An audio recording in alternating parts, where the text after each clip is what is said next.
So continuing from the previous video,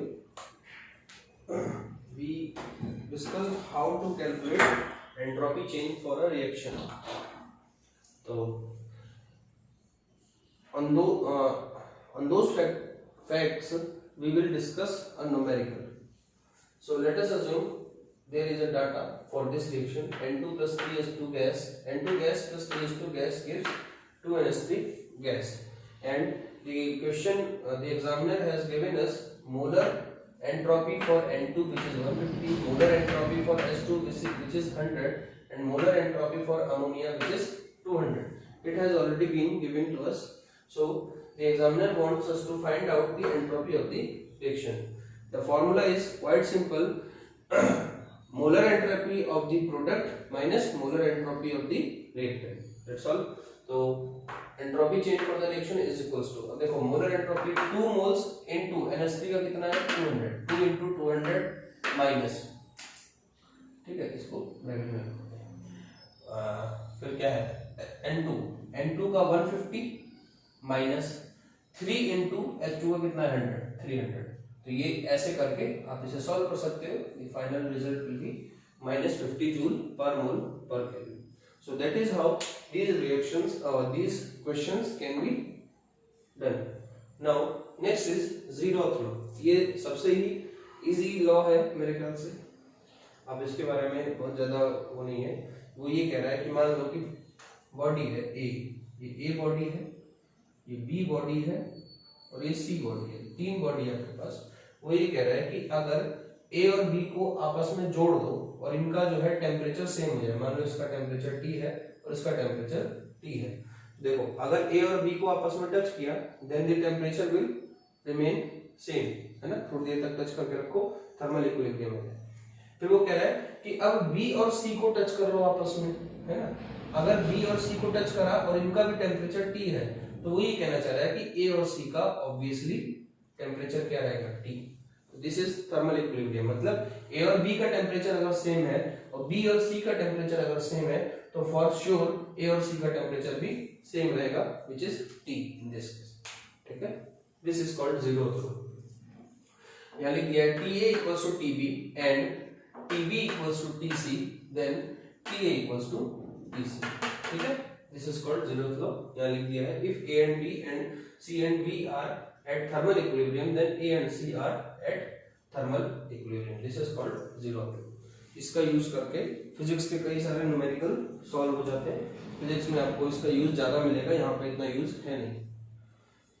हाँ है तो कल वो मुझसे पूछा तो था उसमें जोनक ने मुझसे एक क्वेश्चन पूछा था जिसमें एक आयरन का बार था, उसे पानी में डाला था, है ना। आयरन के बार का कोई पर्टिकुलर टेम्परेचर था, हाई टेम्परेचर 100 डिग्री सेल्सियस, और उसे पानी में डाला था एट 27 डिग्री सेल्सियस। तो वहां पे यही जीरोथ लॉ यूज हुआ था कि जब जो बॉडी ए का जो टेम्परेचर है और जो बॉडी बी का टेम्परेचर है वो दोनों क्या हो जाएगा सेम फाइनल।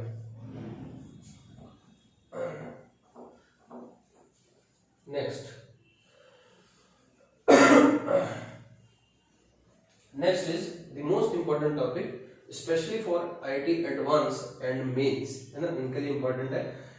और मेडिकल में एक बार क्वेश्चन पूछा था, BHU में पूछा था, तो आपको थोड़ा सा ध्यान देना पड़ेगा। So what is the topic is variation of entropy of a reaction with pressure and temperature. देखो अगर प्रेशर और टेम्परेचर, अभी हमने जो न्यूमेरिकल करा था उसमें टेम्परेचर और प्रेशर वाज ऑलरेडी मतलब हम ये मान के चल रहे हैं कि the pressure and temperature was constant throughout the reaction, but ऐसा हमेशा तो होता नहीं है। Temperature also changes and sometimes pressure also changes. So in that case what is the change in entropy for a reaction? So this is what we are going to discuss about. So the first is at constant pressure, है ना, नहीं ठीक है, हाँ। Now the case 1 which we will discuss about is finding out the entropy change of the reaction when the pressure remains constant but temperature is changing. So at constant pressure की बात चल रही है। So the point is if we have been given a reaction AA plus BB gives CC plus DT.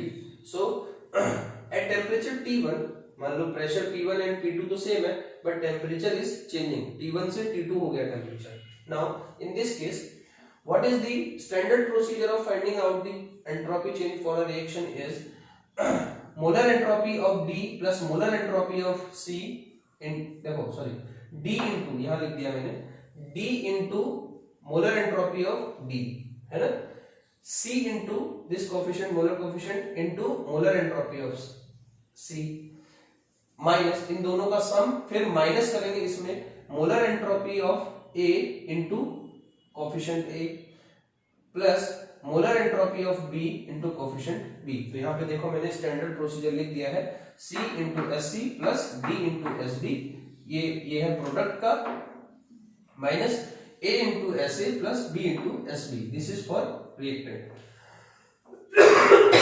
This is the process we will follow if the examiner wants us to find out at constant temperature and constant pressure.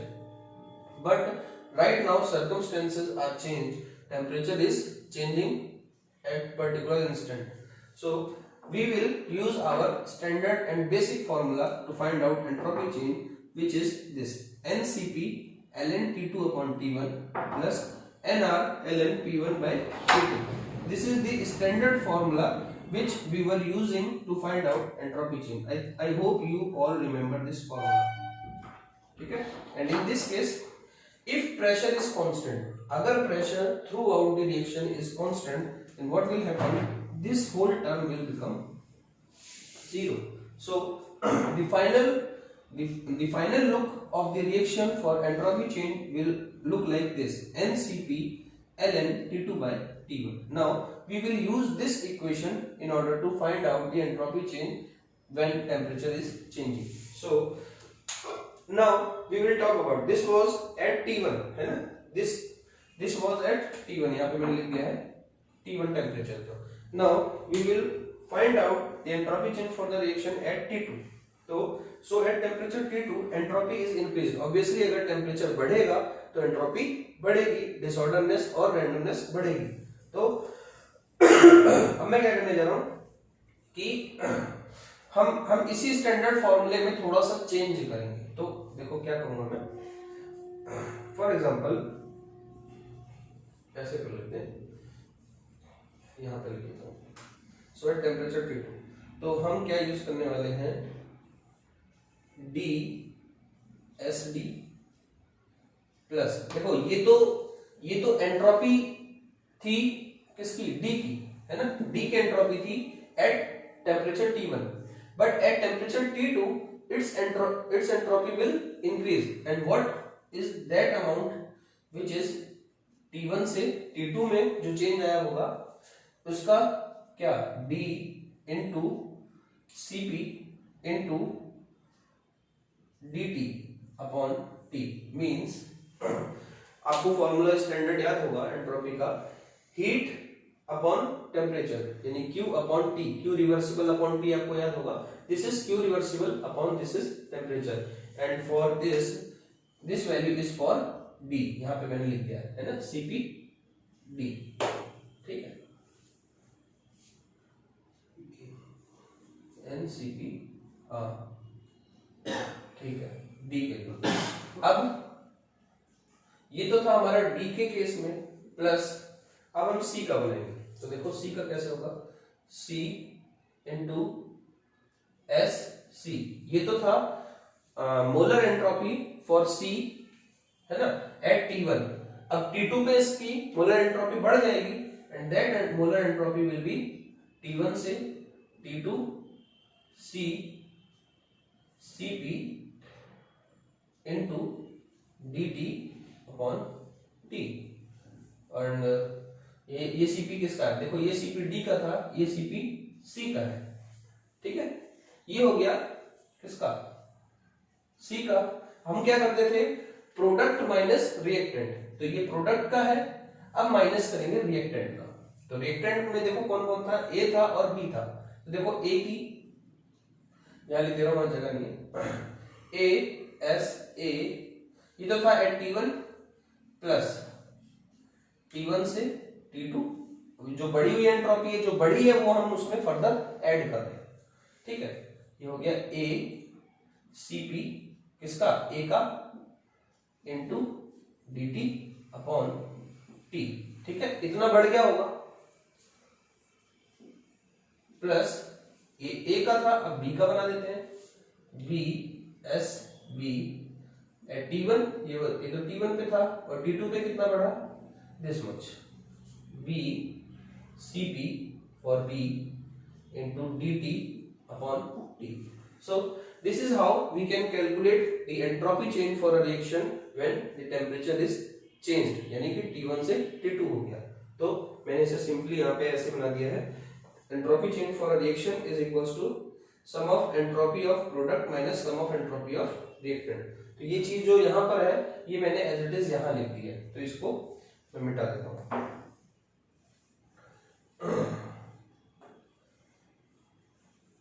ठीक है, now अब आपको मालूम होना चाहिए कि इन चारों में 1, 2, 3 और 4, ये 4 के 4 क्या है, कॉमन है। देखो ये वाली चीज DSD ये हम पहले भी यूज कर रहे थे, DSD, CSC, देखो CSC यूज कर रहे थे, माइनस ASA एंड BSD, ये तो हम पहले भी यूज कर रहे थे। तो एट T1 जो एंट्रोपी होगी रिएक्शन की वो ये होगी, और इसमें जो ऐड हो रहा है वो ये चीज और ये चीज ऐड हो रही है। आई होप आपको बात समझ में आ रही होगी। तो अब मैं क्या करूंगा, इसमें कॉमन ले लूंगा। देखो कॉमन क्या क्या है इसमें dt अपॉन t कॉमन है, T1 से T2 तक। तो देखो मैंने क्या करा, ये तो एज इट इज मैंने यहां से ये सॉरी ये वाला पार्ट, ये वाला पार्ट, ये वाला पार्ट और ये वाला पार्ट तो मैंने बाहर निकाल दिया। देखो CSC plus DSD minus ASA plus BSB। तो आपको मालूम होगा this is the entropy change eight T1।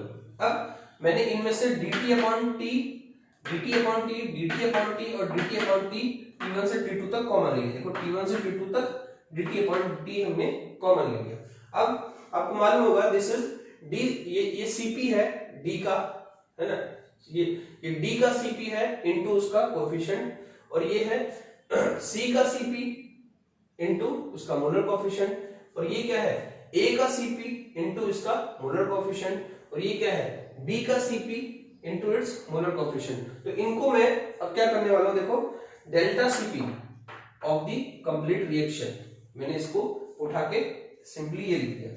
अब ये डेल्टा Cp क्या है, this delta Cp is equals to Cp of the product minus Cp of the reactant. ये वही चीज तो है, Cp ऑफ द प्रोडक्ट कहां गया, Cp ये प्रोडक्ट का है, ये प्रोडक्ट का है, plus minus Cp of the this one reactant and this one reactant. इसको मैंने एज इट इज बाहर निकाल दिया। अब देखो अगले केस में, देखो delta Cp R equals to, इसी चीज को मैं फर्दर देखो क्या कर दिया, सेम चीज C इंटू CPC, देखो कहां गया C इंटू CPC, ठीक है, plus D into CPD, plus D into CPD। ये तो हमारा हो गया प्रोडक्ट, माइनस रिएक्टेंट क्या है A into CPA plus B into CPB, ठीक है। ये जो चीज मैंने कॉमन ली थी इसमें से वो मैंने यहां लिख दिया।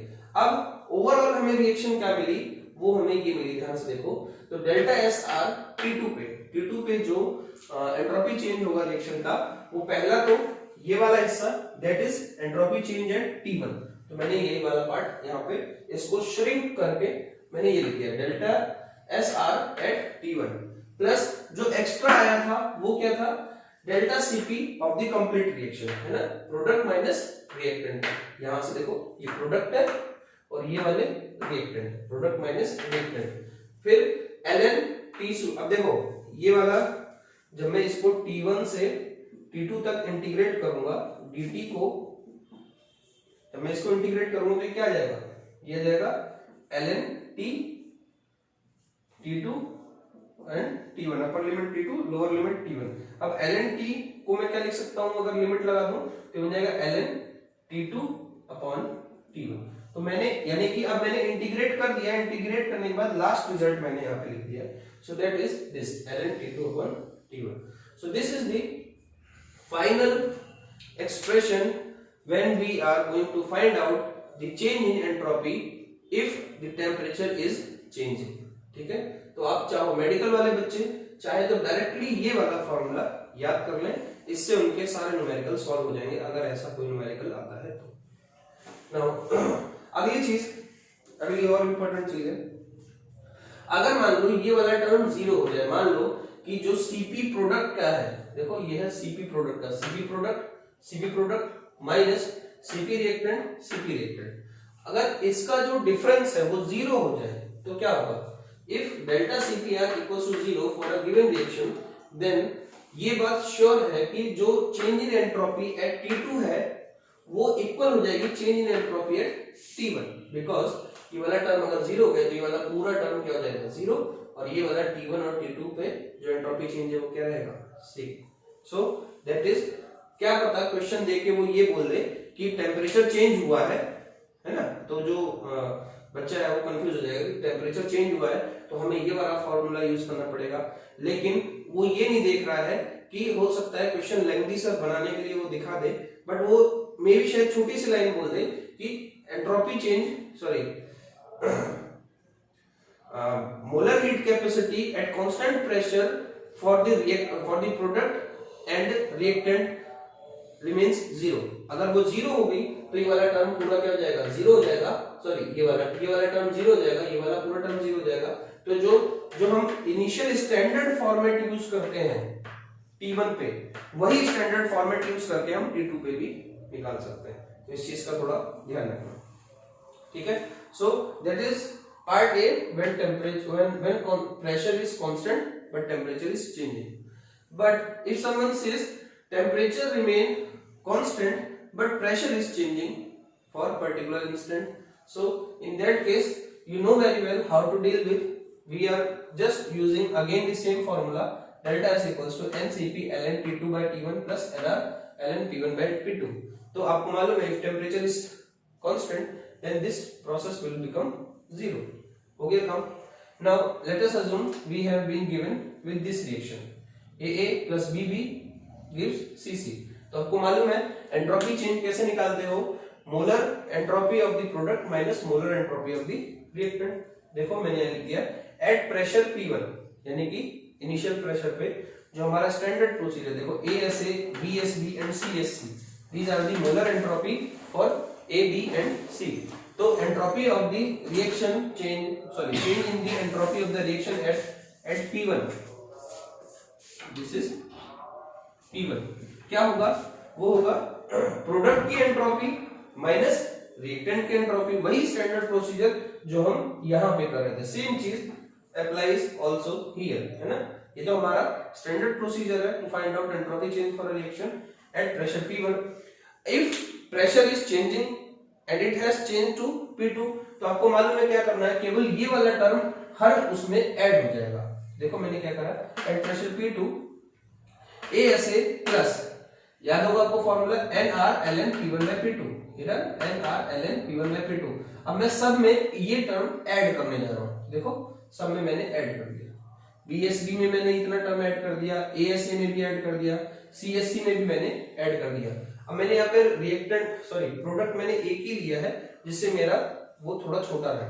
तो देखो क्या हुआ है, this is product and these two are reactant. तो standard procedure is to subtract the entropy change for a product at pressure P2 minus entropy change for the reactant at pressure P1।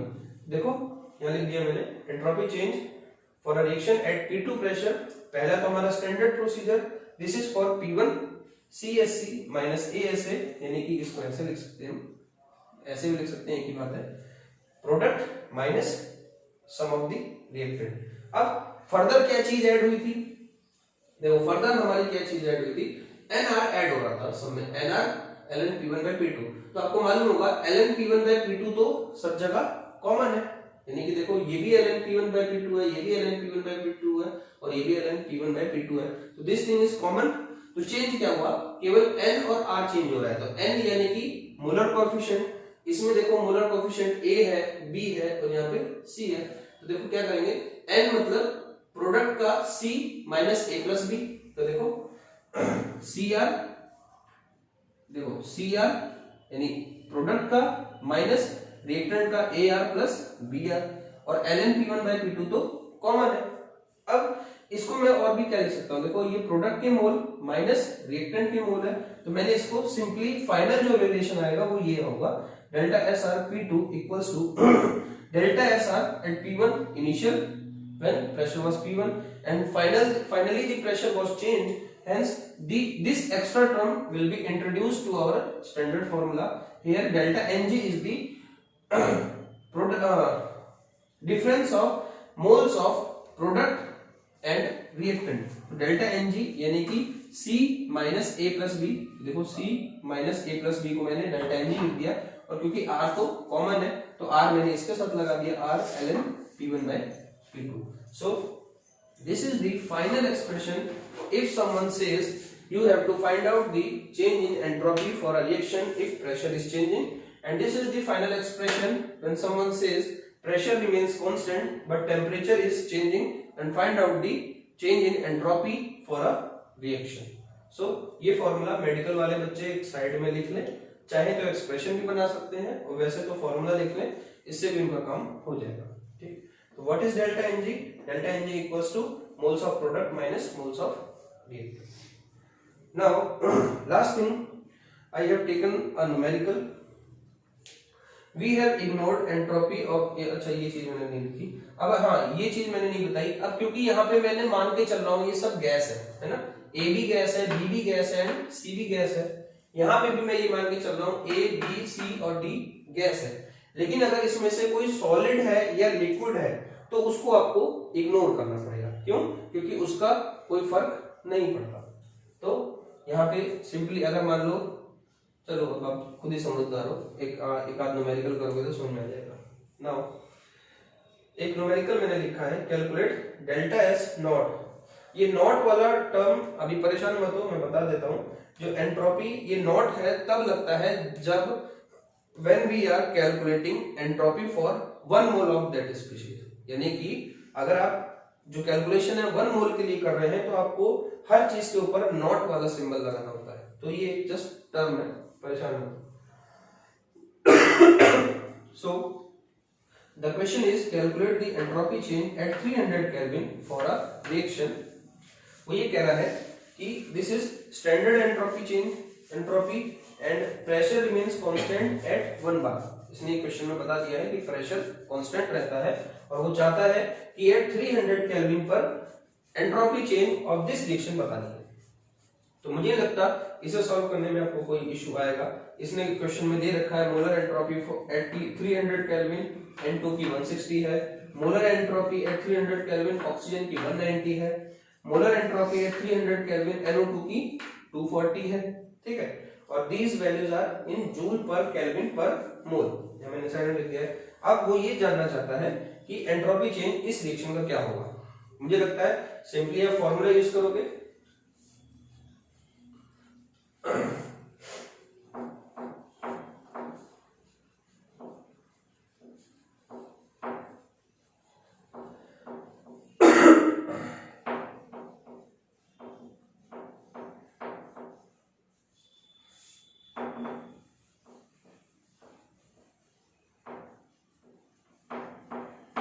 अब formula use करोगे, delta S are क्या होगा, product minus यानी कि 2 into NO2 की entropy minus N2 की entropy plus 2 into O2 की entropy. हो गया सॉल्व। NO2 की कितनी है 240, तो 2 इंटू 240 माइनस N2 की कितनी है 160 प्लस O2 की कितनी है 190, 2 इंटू 190, इसे सॉल्व कर लो, ये अप्रोक्सीमेटली -60 जूल पर मोल पर केल्विन आएगा। सॉल्व कर लेना, ठीक है। Now the B part which was important, जिसके लिए हम इतना खेल खेल रहे थे, find entropy change at 400 kelvin, मतलब प्रेशर तो कांस्टेंट है। Now he wants us to find out the entropy change at 400 Kelvin, where the initial temperature was 300 Kelvin. It means temperature is changed. So what we are going to do, we will use simply our this formula, हम इसका use करेंगे। And उसने इसको use करने के लिए बता भी दिया है, Cp for N2 is 29, Cp for O2 is 29, तो दोनों की सेम लिखा है, ठीक है। And Cp for NO2 is 37, हम इसका यूज करेंगे, उस फॉर्मूले में वैल्यू डालेंगे एंड दैट्स ऑल। देखो T1 टेम्परेचर, पहले तो फॉर्मूला है डेल्टा एस आर T2, लिख देता हूं मैं, delta S R T2 equals to delta S R T1 plus delta Cp of the reaction into ln T2 by T1, ये हमारे पास जनरल फॉर्मूला है। एट T1 300 केल्विन पर हमने ये फाइंड आउट कर लिया था, this is -60 plus delta CPR क्या है, प्रोडक्ट का Cp माइनस रिएक्टेंट का Cp। तो देखो प्रोडक्ट में क्या क्या है, N2 और O2, तो N2 और O2 का Cp क्या है 29 एंड 29, तो N2 और O2 का Cp सेम है 29। तो देखो N2 रिएक्शन कहाँ है ये, तो प्रोडक्ट में NO2 है, तो NO2 कितना है 37 माइनस, सॉरी 2 है, NO2 के आगे 2 लगा हुआ है, तो 2 इंटू 37 माइनस रिएक्टेंट में क्या है N2 के आगे 1 है, तो 29 प्लस O2 के आगे 2 है, तो 2 into 29, this is Cp for the reaction. And finally पहले से सॉल्व कर लेते हैं, 214 2 3 6 1 7 माइनस 2 9 18 2 4 1 5 प्लस 29, इतना 9 17 81 6 2 8 87, दिस इज 87, कितना आ जाएगा ये, माइनस में आ जाएगा 7 माइनस का 13, इसको सॉल्व कर लो, ये आएगा माइनस का 13, ठीक है, और इनटू ln T2 कितना है, T2 है 400 अपॉन T1 है 300, ठीक है, ये गया ये गया ये गया, खत्म, -60 -13 इंटू ln 4/3, ln 4 की वैल्यू भी आपको लॉग टेबल में मिल जाएगी, है ना, और ln 3 की वैल्यू आपको लॉग टेबल में मिल जाएगी, इसे सॉल्व कर लेना, that is the final answer. So this is how entropy can be calculated, and that is all for entropy. In the next video we will discuss about Gibbs free energy. Bye.